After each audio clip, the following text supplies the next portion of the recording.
Ini apa, Pak? Itu pulpen, Pak. Oke, bolpen. Ingat bolpen ya. Bolpen ya. Iya, Pak. Bolpen ya, saya kasih contoh ya. Oke, bolpen. Kalau iki apa mau iki? Bolpen juga. Ya, pulpen juga, Pak. Cuma beda warna Ah, aja. bolpen. Hah? Beda bentuk. Bentuknya beda. Nah. Kalau ini apa, Pak? Ya sama, Pak. Bolpen ya. Bolpen ya. Nah. Contoh kita kasih nama bolpen. Contoh alah ya. Kita kasih contoh ya. Bolpen sama ya. Nah, kira-kira dia pribadi sama nggak? Pribadinya sama nggak? Iya itu sama, Pak. Satu. Nah, Ya sama satu. tapi pribadinya beda toh? Beda toh? Beda nakat. Tapi fungsinya, kan fungsinya bentar loh. Fungsinya sama toh? Fungsinya, sama, Pak. Untuk fungsinya. nulis juga, Nah, Pak. untuk menulis. Nah, begitu pula juga. Alah, ini bolpen. Tapi dengar dulu nak, dengar. Pak. Ini firman. Contoh ini firman. Ini Roh Kudus. Ini Allah Bapa. Dia fungsinya bolpen. Allah punya firman, Roh Kudus. Tiga pribadi yang beda, tapi Allah hakikatnya Allah. Ini Allah Bapa, ini Allah Anak, ini Allah Roh Kudus. Nah, ketiganya ini satu kesatuan. Tapi tidak boleh dipisah-pisahkan. Tapi tidak boleh juga jadi esa begini. Harus Allah Bapa, Allah Anak, Allah Roh Kudus. Tapi juga tidak boleh dijadikan satu begini. Nggak boleh, dia harus Allah Bapa, Allah Anak, Allah Roh Kudus. Nempel-nempel, saudara. Assalamualaikum warahmatullahi wabarakatuh. Berjumpa lagi dengan Jadid AMC ya, channel yang mengedukasi dan menghibur. Kita ketahui bersama ya, ini si Andre Tungtung ini sedang mencoba mengadu domba antara Ustadz Felix Xiao dengan para apologet Muslim. Kita tahu bahwa di kekristenan itu sering sekali saling bacok, saling serang, saling mengatakan bidat dan sebagainya. Sehingga Andre Tungtung ini melihat bahwa nampaknya harus ada pembalasan kepada Islam dengan harapan di Islamnya juga ada perdebatan atau ribut sesama. Itulah harapan dari Andre Tungtung. Ini lucu ya. Dia melihat di internal dia carut-marut, berantem-berantem, dia pingin rumah tangga orang juga seperti itu. Dia pingin di Islam juga terjadi seperti itu. Itulah dia buat segala cara. Dan kalau menurut beberapa penonton ya, dia ini mengikuti leluhur dia gitu. Bukan leluhur dia yang Chinese ya, tapi leluhur dia yang membawa agama kekristenan, yaitu Belanda. Di mana strategi yang digunakan adalah strategi adu domba. Ini menurut komentar para penonton ya, saya cuma menyampaikan. Dan di sini kita akan lihat ya, bahwa dia mencoba memuji Ustadz Felix Xiao, tapi sekaligus mengatakan bahwa Ustadz Felix Xiao punya pandangan itu juga salah. Dia mengatakan Ustadz Felix Xiao salah gitu. Tapi di satu sisi dia nggak boleh terlalu menekan Ustadz Felix Xiao. Takut ada balasan dari Ustadz Felix Xiao. Nanti kalau dibahas sama Ustadz Felix Xiao, babak belur dia kan, si Andre Tungtung ini. Nah, jadi dia di satu sisi dia bilang menghargai Ustadz Felix Xiao yang hanya membahas sekedar sesuai dengan apa yang ada di Islam. Artinya pandangan tentang Yesus yang ada di Islam itu yang disampaikan oleh Ustadz Felix Xiao. Tidak Bible-nya yang diotak-atik. Berbeda dengan Ustadz Kainama, Kodondi, Bang Zuma, dan para apologet Islam lainnya, yang istilahnya kalau bahas tentang kekristenan itu kan bukan hanya sekedar pandangan Yesus di dalam Quran, karena memang Isa Al-Masih itu ada di Quran. Ini enggak, langsung Bible-nya dihancurkan, ajarannya dibongkar semua, kan begitu. Terjemahan yang asli dikasih tahu, itu dianggap sebagai sesuatu yang menyerang mereka.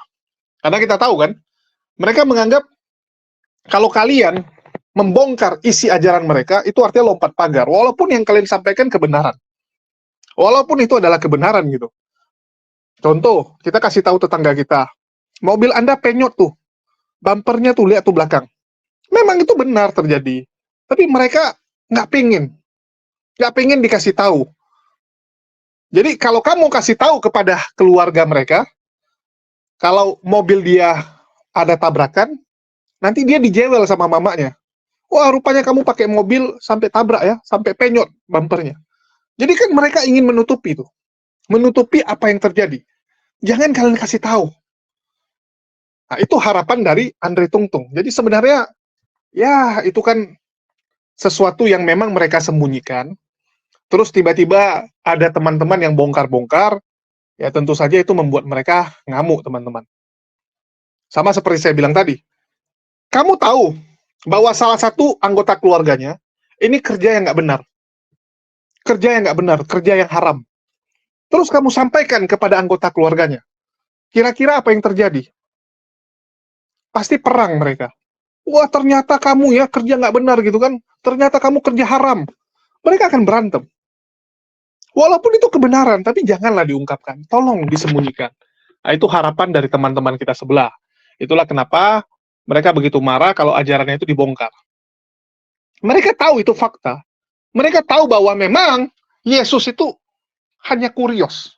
Bukan sang pencipta. Kurios. Sama seperti Daud. Daud pun dipanggil Tuan Daud.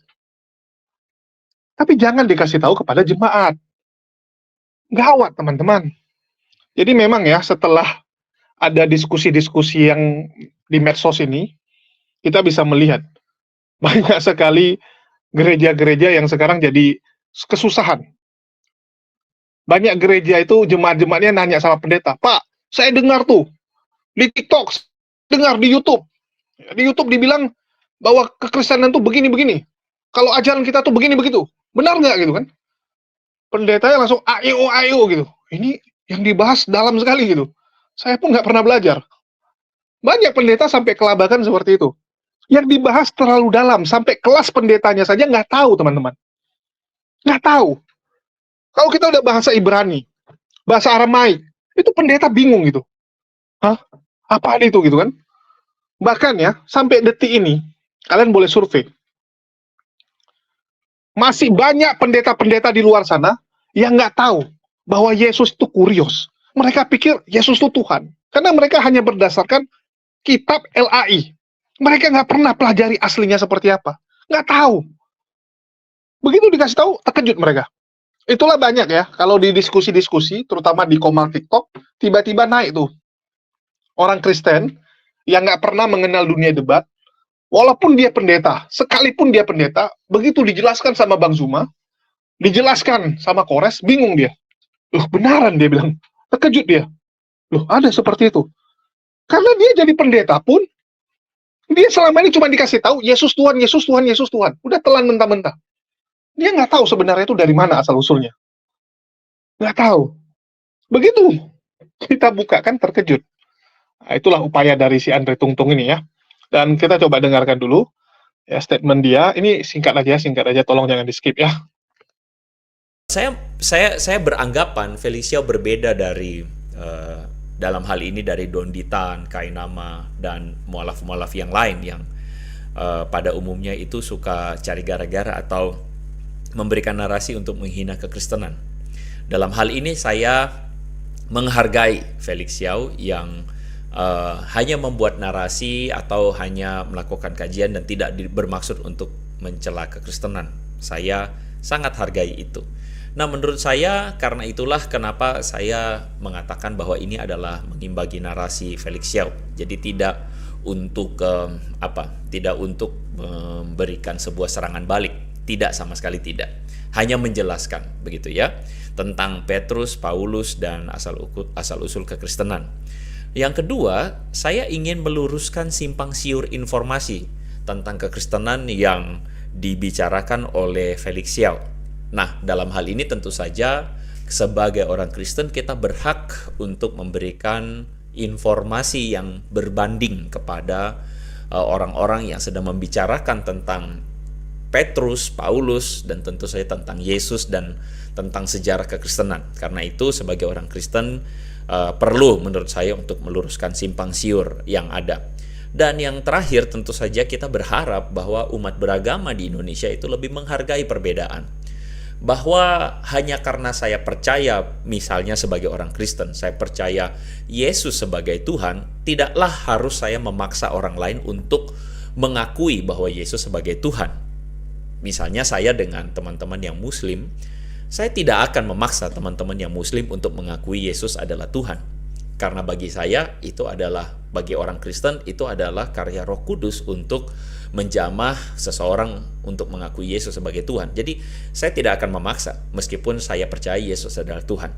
Nah, dalam hal ini, apa yang dipercayai oleh teman-teman Muslim, misalnya Felix Xiao dalam hal ini, terhadap Yesus yang diangkat jadi Tuhan, saya berharap bahwa apa yang dipercaya oleh mereka tidak kemudian dipaksakan untuk kemudian dikenakan kepada kekristenan, bahwa Yesus harus diangkat jadi Tuhan, atau Petrus dan Paulus itu agamanya tauhid, atau misalnya Yesus itu agamanya Islam. Saya berharap hal tersebut silahkan Anda percayai, tapi jangan paksakan untuk kami mempercayainya.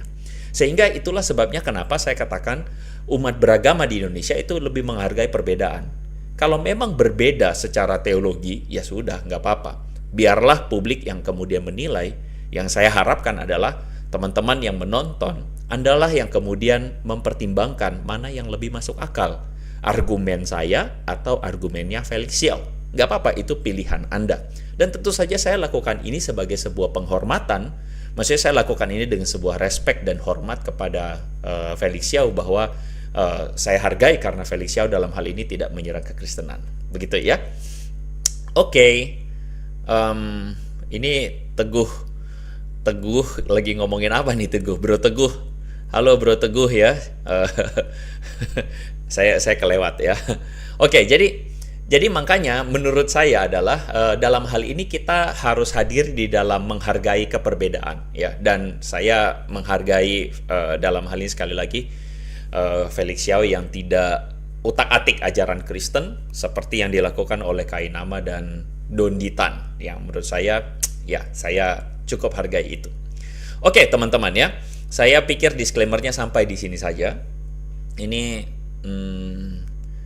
Oke, saya melanjutkan ya. Saya melanjutkan beberapa ini dari Don Ditan. Oke, saya lanjutkan saja. Ketika Felix Xiao mengatakan Petrus itu tauhid dan sebelum Yesus diangkat jadi Tuhan. Oke, mari kita saksikan sama-sama teman-teman. Peter, muridnya Peter Yesus. siapa nih? Peter Schumacher? Bukan. Peter itu Petrus. Dia membuat gereja pertama di Antiok. Oh. Nah, alhamdulillah gerejanya ini. Alhamdulillah benar nggak Iya apa-apa? benar, Oh, alhamdulillah benar, kan. oke. Kan itu kan orang tauhid, gitu kan ya.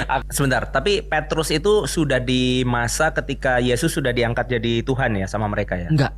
Oh belum. Dia masih tauhid. Oh berarti dia benar ini? Dia masih tauhid. Maksudnya? Dalam pandangan kita juga masih orang benar. Anda mungkin cukup kaget dengan apa yang menjadi argumentasi dari Felix Xiao ketika dia mengatakan bahwa Petrus itu tauhid. Saya pun kaget ketika saya mendengarkan apa yang menjadi perkataan Felix Xiao. Bagi saya itu adalah sebuah hal yang baru. Saya cukup heran karena rata-rata ulama Muslim mengatakan hal sebaliknya. Tapi anyway, kita bahas dulu Felix Xiao. Dia mengatakan dalam pandangan kita atau Islam, Petrus itu orang benar. Nah ini saya yakin ada beberapa teman-teman yang Muslim yang juga menonton tayangan ini, dan saya akan mengajak Anda untuk sama-sama terbuka untuk di-challenge oleh perkataan Felix Xiao. Apakah Petrus betul-betul tauhid begitu? Nah teman-teman, ketika Felix Xiao mengatakan ini, saya ingin membreakdown apa yang menjadi pemikiran Felix Xiao. Pertama, Felix Xiao menganggap bahwa Petrus itu menganut ajaran tauhid. Dari sini kita udah bisa lihat, kita bisa ambil kesimpulannya. Yang kedua, Petrus itu dianggap, maksud saya Felix Xiao menganggap bahwa ada masa Yesus itu dijadikan Tuhan. Ada masanya demikian. Dan yang ketiga, Felix Xiao menganggap bahwa Kristen itu tidak menyembah Tuhan yang Esa. Nah itulah sebabnya di dalam perkataan Felix Xiao ini, saya ingin mengajukan kepada Anda bahwa bisakah Anda melihat bahwa Felix Xiao itu memang anggapannya dia adalah anggapan Islam terhadap ajaran Kristen, teman-teman. Anda bisa melihatnya dari ketika misalnya di dalam surah Al-Maidah yang kelima ayat 116, saya kutip ini dari artikel sebuah halaman website Islam, yang mengatakan dengan jelas ketika ada sebuah perbincangan dalam surah tersebut dikatakan Isa putra Maryam itu berbincang dengan Allah. Ya. Lalu kemudian Allah bertanya, "Wahai Isa putra Maryam, engkaukah yang mengatakan pada orang-orang, jadikanlah aku dan ibuku sebagai dua Tuhan selain Allah?" Lalu kemudian jelas-jelas dari surah ini kita bisa melihat bahwa ada sebuah percakapan yang menurut saya adalah percakapan imajiner, ya, antara Allah dan Isa. Dan di situ dikatakan, apakah Isa dan Bunda Maria itu dua Tuhan selain Allah? Jadi teman-teman bisa lihat di bagian kotak terakhir, di sini dalam artikel tersebut dikatakan Nasrani menganggap Nabi Isa sebagai Tuhan adalah orang kafir. Nah, ini adalah pandangan khas Islam terhadap kekristenan sebenarnya. Bahwa kekristenan dianggap bahwa orang-orang Kristen itu mempersekutukan Allah dengan Yesus dan Maria ibu Yesus. Jadi ini adalah Ini adalah khas argumentasi Islam yang tauhid terhadap kekristenan, yang dianggap Trinitas itu Yesus dan Maria ibu Yesus. Lalu kemudian kita melihat bahwa argumentasi berikutnya, Islam itu menganggap bahwa orang Kristen menjadikan Yesus sebagai Tuhan. Nah, itu adalah dua anggapan Islam terhadap kekristenan. Maka pertanyaan kita adalah, apakah benar dua anggapan ini? Begitu ya. Andre Tungtung mengatakan dia ingin mengimbangi statement dari Felix Xiao, di mana dia hanya meluruskan simpang siur informasi tentang kekristenan. Loh, ini kok jadi simpang siur? Tadi Anda bilang menghargai gitu kan, menghargai perbedaan. Di Islam, clear. Nabi Isa alaihissalam itu hanya utusan. Kalau di Kristen, itu Tuhan. Itu clear. Ngapain kamu ingin seakan-akan kabar di Islam itu simpang siur? Nggak ada seperti itu. Di Islam clear, nggak ada simpang siur bahwa Yesus itu hanyalah utusan. Seperti yang kamu kutip tadi kan, Al-Maidah 116. Itu pemahaman Islam. Pemahaman Islam. Dan di sini saya mau bilang ya, di Quran ada tentang Isa atau Yesus. Itulah kenapa kami bahas. Sedangkan di kekristenan ada nggak? Ada nggak tentang Nabi Muhammad SAW? Nggak ada. Jadi kenapa kalian bahas gitu? Kenapa? Itu kenapa dibilang kalian lompat pagar? Kalian membahas yang tidak ada di Bible kalian. Sedangkan kami membahas apa yang ada di Quran kami. Yaitu Nabi Isa alaihissalam tidak pernah disalibkan. Jadi kalau ada pendebat muslim, apologet muslim yang ngotot mempertahankan bahwa Nabi Isa alaihissalam tidak pernah disalibkan, itu ada dasarnya. Dasarnya ya Quran kami gitu. Mohon maaf. Sedangkan kalian ngotot mengatakan dia disalibkan. Ya sudah, saling berargumen, dan ujungnya biarkan penonton yang menilai. Menurut mereka masuk akal yang mana? Kan dikatakan ya bahwa orang benar pasti diselamatkan, sedangkan orang fasik yang dikorbankan. Apakah Yesus orang benar? Kalau dia benar artinya diselamatkan dong. Kecuali teman-teman mau bilang dia orang fasik. Orang fasik akan disalibkan. Semua pilihan ke kalian. Kita hanya menyampaikan dan ujung-ujungnya biarkanlah penonton sendiri yang menilai mana yang lebih cocok. Kan begitu. Mana yang lebih cocok? Dan saya setuju sih dengan perkataan Andre Tungtung. Ya, untuk yang ini saya setuju. Penontonlah yang akan memilih. Penontonlah yang akan melihat mana yang lebih masuk di akal. Dan kita sudah sewajarnya menghargai perbedaan. Ya, menghargai perbedaan. Cuman dia tambahin statement itu. Udah keren dia bilang, harus menghargai perbedaan. Tapi dia bilang apa? Jangan otak-atik kekristenan seperti Ustadz Kainama dan Kodondi. Loh, mereka nggak otak-atik. Mereka cuma memberikan informasi. Dan informasi yang mereka berikan, itu ada landasannya. Ada landasannya, ada bukunya gitu kan. Jadi, anggap saja mereka sedang bedah buku. Misalnya ada yang bilang, Ustadz Kainama dan Nandar ya, paling suka gitu kan. Yesus menikah, mereka bilang. Dan itu berdasarkan buku. Barbara Tering. Bukan dari mereka. Ya anggap saja mereka lagi bedah buku, baca buku. Kalau kalian nggak setuju, ya silakan. Kalian laporkan atau kalian demo yang buat buku tersebut. Ini kok bisa buku tersebut beredar gitu. Kalau memang buku yang nggak jelas kan harusnya dihentikan. Oleh pemerintah dihentikan. Jangan beredar buku seperti itu. Tapi buku itu diperjualbelikan bebas di seluruh dunia. Jadi jelas gitu. Mereka hanya membacakan. Ya, mereka hanya baca. Beda dengan Polycarpus yang ngata-ngatain nabi orang tanpa dasar. Begitu ditanya mana datanya, data saya berasal dari PowerPoint, Christian Prince yang asli.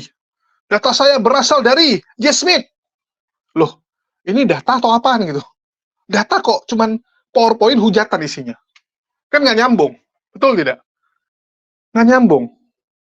Oke, terus teman-teman kan nanya, kira-kira pandangan Ustadz Felixio apa sih? Soalnya kan ini dipotong sama dia. Pengen dengar dong Ustadz Felixio ngomong apa. Dan menurut Felixio siapa itu Yesus? Ya, siapa itu Yesus menurut pandangan Ustadz Felixio? Begitu juga dengan Simon, ya, Petrus, dan juga ya Paulus gitu. Karena kita udah bilang, Paulus itu Yahudi, dia tauhid, menyembah Elohim. Tapi dia nggak nyangka, dengan dia mengatakan Yesus adalah Tuhan dia, bukan Tuhan ya, Tuhan. Bukan sang pencipta, tapi Tuhan yang berubah jadi Tuhan. Di Indonesia doang gitu, berubah jadi Tuhan, kurios. Dia juga nggak nyangka, statement dia, tulisan dia, itu akan menjadi sebuah agama yang begitu besar sekarang. Itu Paulus kalau kalian bangkitkan sekarang pakai Edo Tensai, itu pasti akan bilang, loh kok bisa ya? Surat-surat dari saya sekarang jadi kitab suci. Wah luar biasa, saya tiba-tiba pun jadi rasul sekarang. Bayangkan. Ngeri ya. Oke, kita dengarkan Ustadz Felixio lah. Ini teman-teman pasti udah pengen dengar. Islam. Agama tuh sama. Oke. Antara nabi-nabi dari awal sampai dengan Nabi Muhammad. Itu agamanya sama.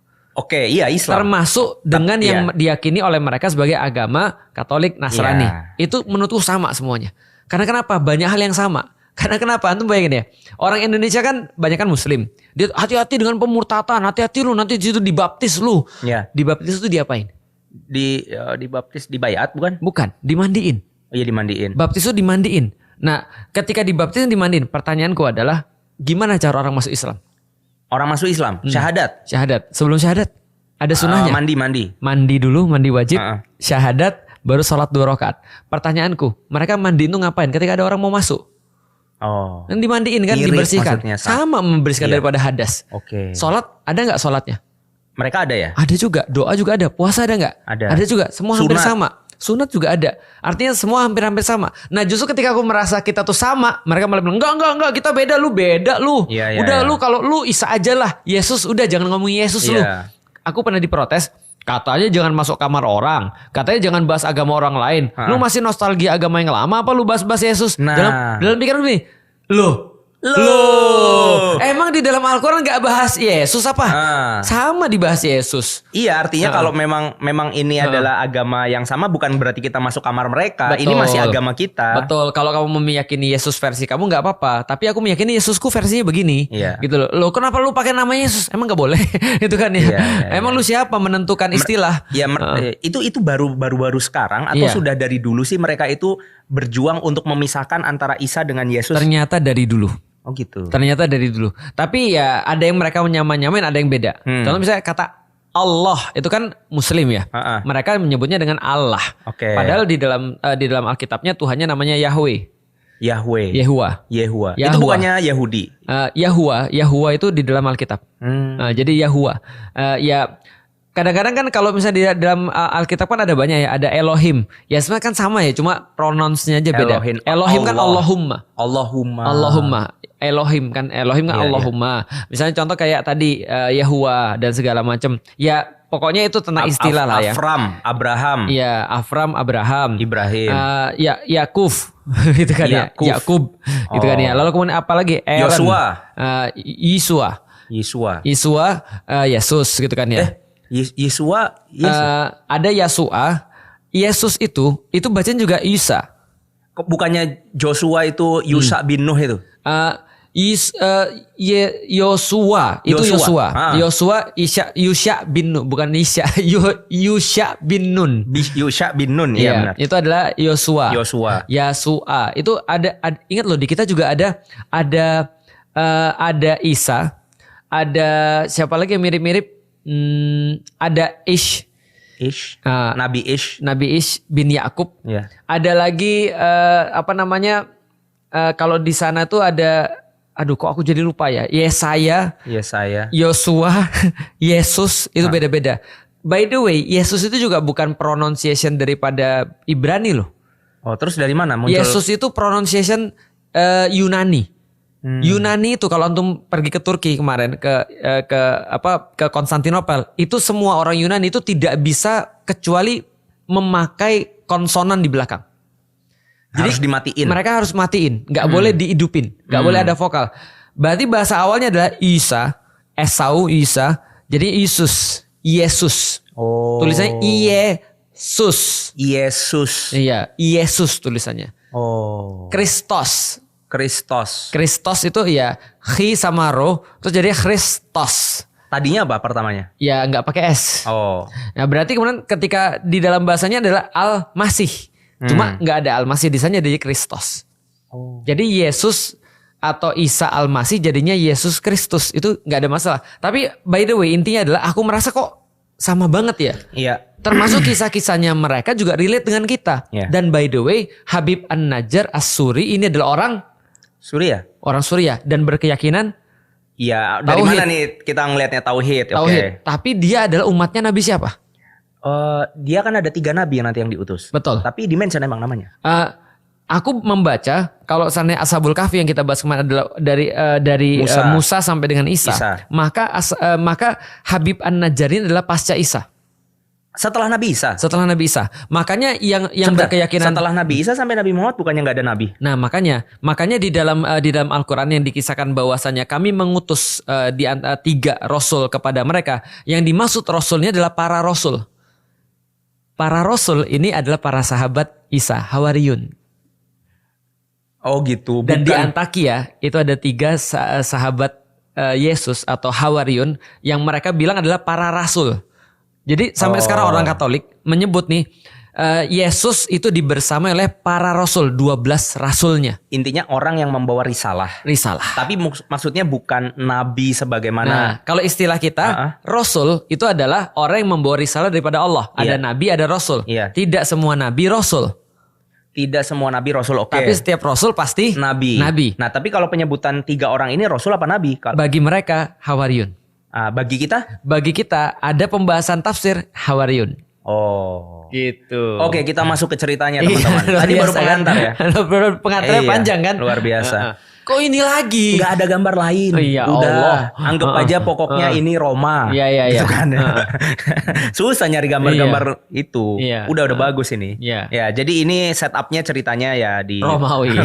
Baiklah. Intinya begitu. Jadi ini bukan Iya. asal Ashabul Kahfi ya ceritanya. Pasca Nabi Isa. Oke, pasca Nabi Isa. Nah, complete story-nya bisa dilihat di surat Yasin ya. Yasin. Nah, Luar biasa. Bahasa gundul lagi ya ini ya. Luar iya, biasa. nggak ada artinya lagi. Iya. Artinya di sini nih. Mana artinya? Ini dicontekan Wah, gue jahat di sini. banget antum.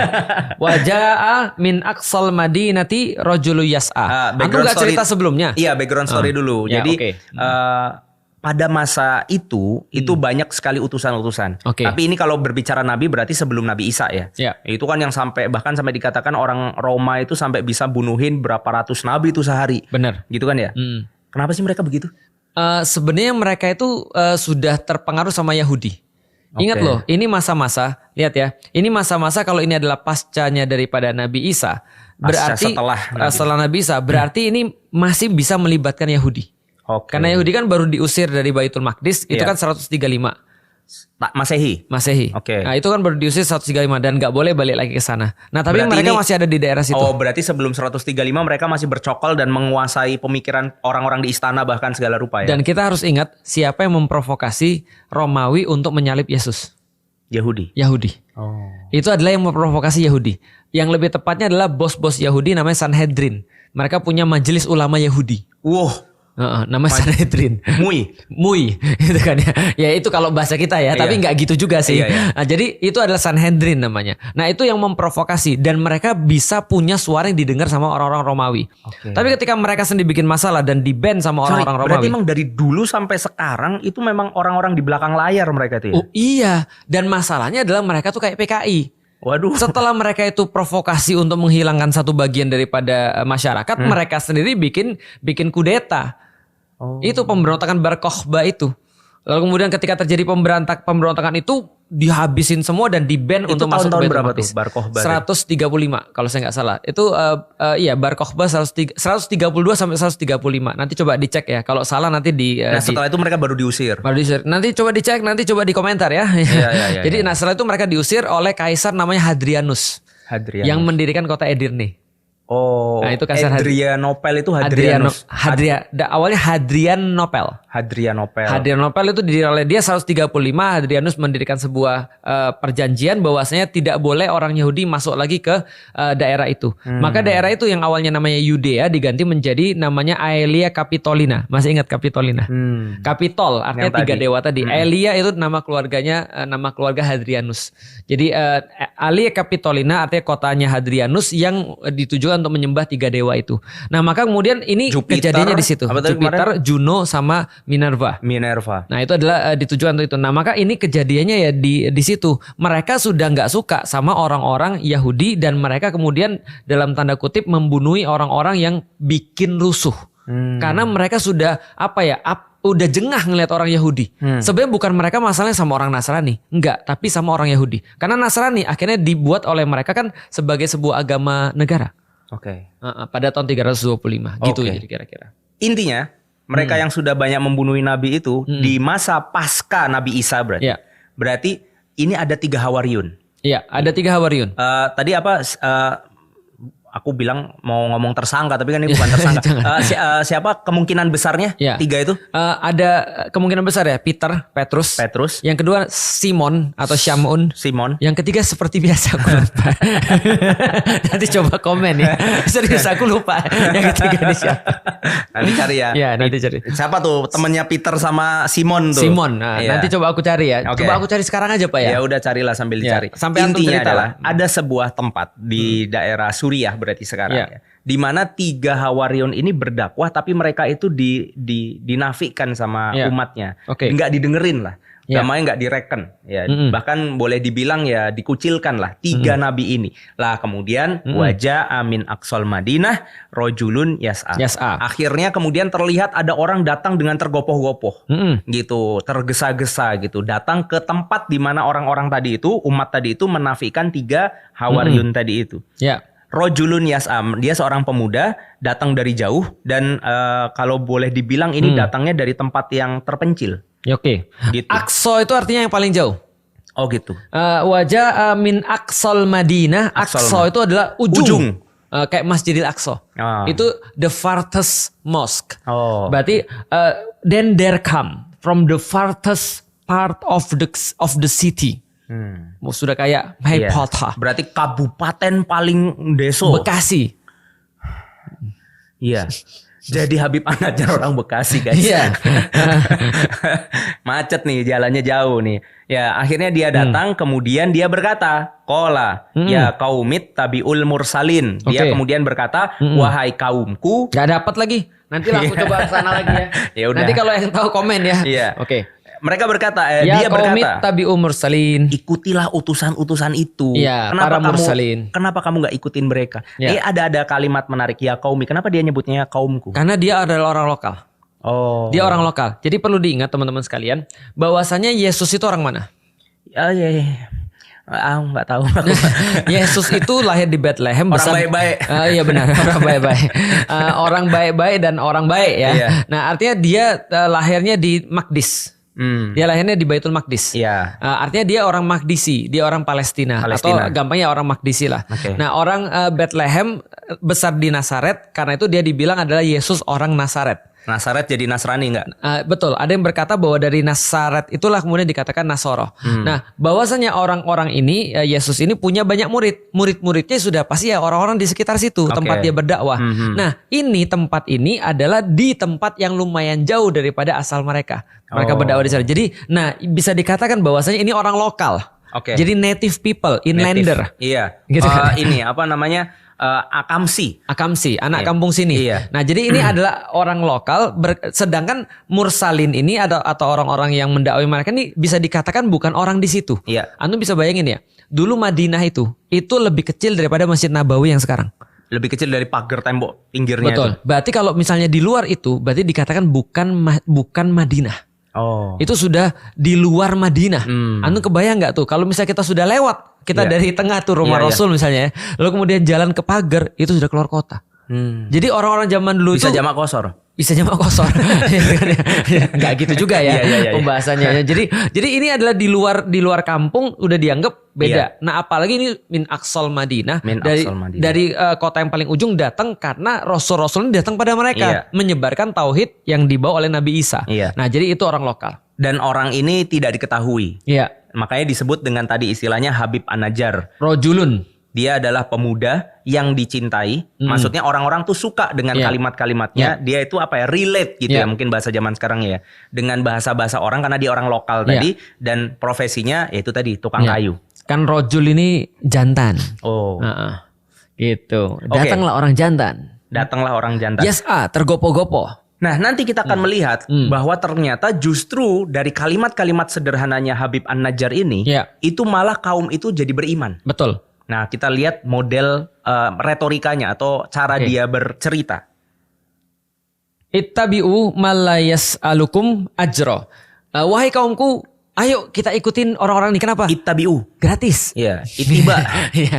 Jadi kenapa? Karena gratis Iya. gitu kan ya.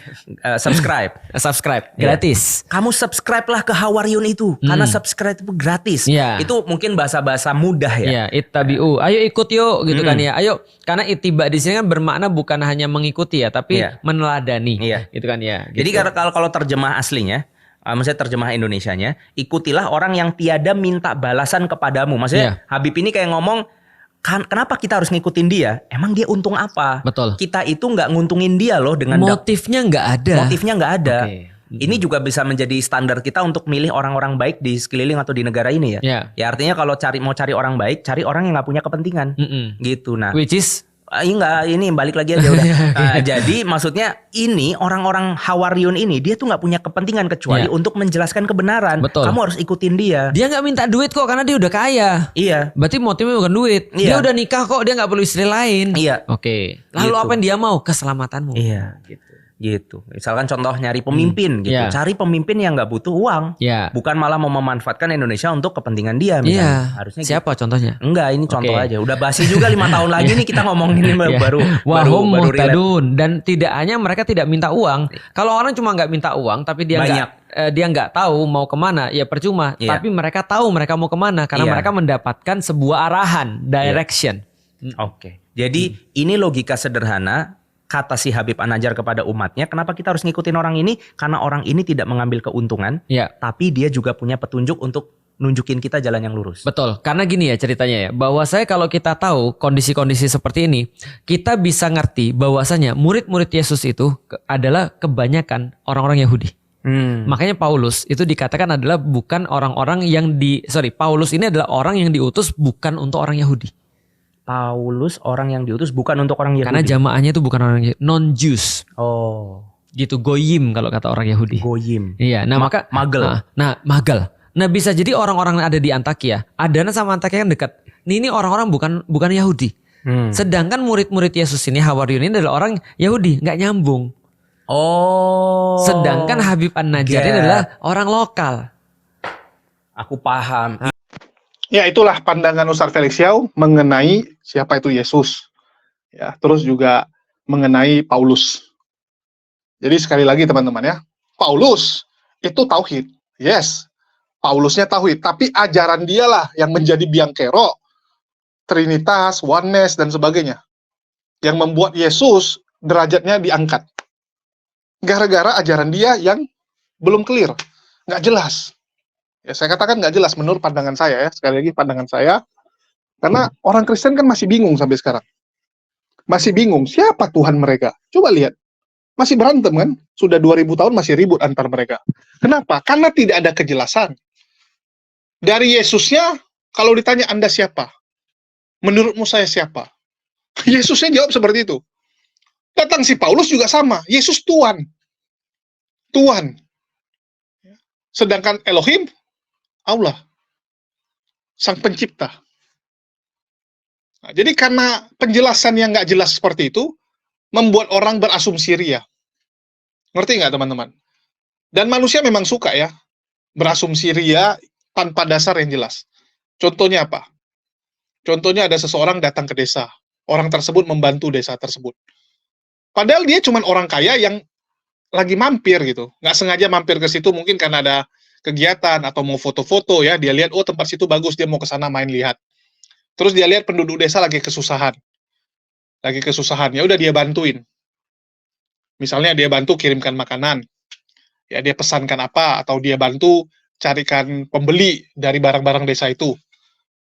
Ya udah selesai dia, pergi dia. Terus orang desa akan bilang apa? Yang datang itu nampaknya dewa. Oh, nampaknya itu Tuhan yang datang membantu kita. Tiba-tiba jadi Tuhan dia. Orang kaya tersebut yang nggak sengaja singgah membantu penduduk desa itu, jadi dianggap Tuhan. Karena mereka beranggapan dia hilang begitu saja. Nggak ada yang kenal gitu kan, dari mana. Nah, itu manusia. Suka berasumsi.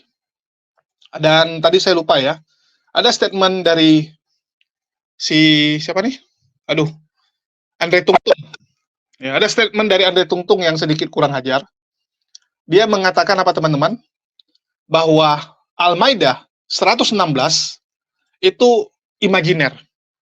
Itu kejadian imajiner. Nah, ini yang kurang ajar ya. Kalau kita nggak jeli statement-statement dari Polycarpus ini, kita nggak sadar kalau dia sudah menghina, kalau dia sudah memelintir, sudah menipu. Jadi teman-teman silakan cek ya, dia tadi ngomong itu terjadi di imajiner. Imajiner itu apa? Imajiner itu adalah sesuatu yang hanya angan-angan, khayalan, ilusi, halu. Nah, kalau bahasa gaulnya halu. Jadi dia mengatakan bahwa Al-Maidah 116 tentang percakapan, ya, di mana Nabi Isa alaihissalam ditanya oleh Allah, ya, wahai Isa putra Maryam, engkaukah yang mengatakan kepada orang-orang, jadikanlah aku dan ibuku sebagai dua Tuhan selain Allah? Nabi Isa alaihissalam menjawab, Maha suci engkau. Jadi dianggap oleh si Tungtung ini, itu terjadi di alam goib. Bukan alam goib ya, imajiner gitu, halusinasi. Nggak ada, halu doang. Ini yang kurang ajar. Ini jelas-jelas terjadi nanti. Al-Maidah 116 ini terjadi nanti, teman-teman. Nah, inilah kurang ajarnya. Mereka tuh kebanyakan halu gitu. Kalau kisah ketemu Tuhan pakai kolor, kaki kotor, nah itu baru. Itu baru namanya halu. Lagi jalan ke Damsik, tiba-tiba buta ketemu Tuhan gitu. Itu halu. Soalnya yang satu ngomongnya apa? Teman-teman seperjalanannya ikut buta, ikut rebah. Terus yang lain bilang nggak rebah. Beda versi ceritanya. Artinya tuh halu. Karena cerita halu tuh biasanya berubah-berubah. Hari ini ditanya, siapa saja yang rebah? Saya sendiri. Minggu depan ditanya, siapa aja yang rebah waktu kejadian itu? Kami semua rebah. Berubah. Jawabannya berubah. Karena itu cerita halu. Imajiner. Nah, itu imajiner. Biar Andre Tungtung tahu ya, membedakan antara imajiner sama yang real. Sama nanti yang terjadi. Ya. Jadi istilahnya nubuatan. Oke, nubuatan itu pasti terjadi. Beda dengan ramalan. Nubuatan pasti terjadi. Ramalan tuh ya 50-50 gitu kan. Bisa terjadi, bisa enggak. Nah, ini teman-teman harus bedakan. Jadi kadang-kadang Tungtung ini suka sekali nih. Nambah-nambahin statement yang mencoba untuk menyesatkan orang. Itulah kita harus jeli, benar-benar cermat dengan statement mereka. Ya, oke, mungkin itu aja. Dan sekali lagi bagi teman-teman, mohon dukungannya ya. Kita minggu depan akan mulai di studio baru kita dengan channel baru, di mana channel kita itu adalah channel khusus podcast. Jadi bagi teman-teman, mohon dukungannya. Bagi yang belum subscribe, tolong di-subscribe ya. Tapi saya rasa kebanyakan teman-teman sudah subscribe, karena ini channel yang dulu saya pakai. Kecuali penonton baru ya, baru penonton 1,5 tahun ini, atau 2 tahun terakhir mungkin nggak tahu. Ya, ini 3 tahun yang lalu saya buat, terus baru setahun udah vakum. Nama channelnya Kisah HMC. Jadi channelnya akan kita pakai untuk podcast di studio kita. Podcast seperti yang dilakukan beberapa channel-channel yang lain lah. Jadi mengundang narasumber, kita ngobrol, ya. Terus juga kisah-kisah hijrah, sisi lain dari para mualaf, dan sebagainya. Dan juga sisi lain dari para pendebat. Jadi kita akan undang untuk ngobrol di studio kita. Dan ini open cam. Ya, open cam, saya pun open cam, tapi saya pakai topeng. Bagi teman-teman mungkin sebagian udah tahu ya, topeng saya seperti apa. Dan studio kita juga masih seperti ini, tapi insya Allah minggu depan siap ya. Jadi studionya masih kosong semua teman-teman, ya, kosong total. Jadi ini ruangan studio, ini kantor. Ya, jadi untuk ngedit sama makan di sini, ya, ini cuman ada kulkas dan satu AC di dalam. Ya, jadi podcastnya di sini, ini tempat makan, ini anggota tidur, ya karyawan editornya yang tidur di sini. Jadi kita ada ambil satu editor sekaligus merangkap kameramen supaya lebih profesional. Oke, jadi itu aja. Dan bagi teman-teman yang ingin membantu perjuangan channel ini, mana tahu mau nyumbang sesuatu untuk studio baru kita, karena konsepnya kita sementara, ya sambil menunggu ada budget untuk beli tempat duduk, sofa. Jadi sementara kita konsepnya duduk di lantai ya, itu belum saya taruh karpetnya lantaran masih mau dipel. Ya, nanti kan masih mau beres-beres, selesai itu baru kita pel dan kita taruh karpet kita. Ya, karpet kita dari Arab, keren juga. Oke, mungkin itu aja yang bisa saya sampaikan. Makasih buat teman-teman semua yang udah nyimak. Di akhir kata saya ucapkan, wassalamualaikum warahmatullahi wabarakatuh. Sampai jumpa di lain kesempatan.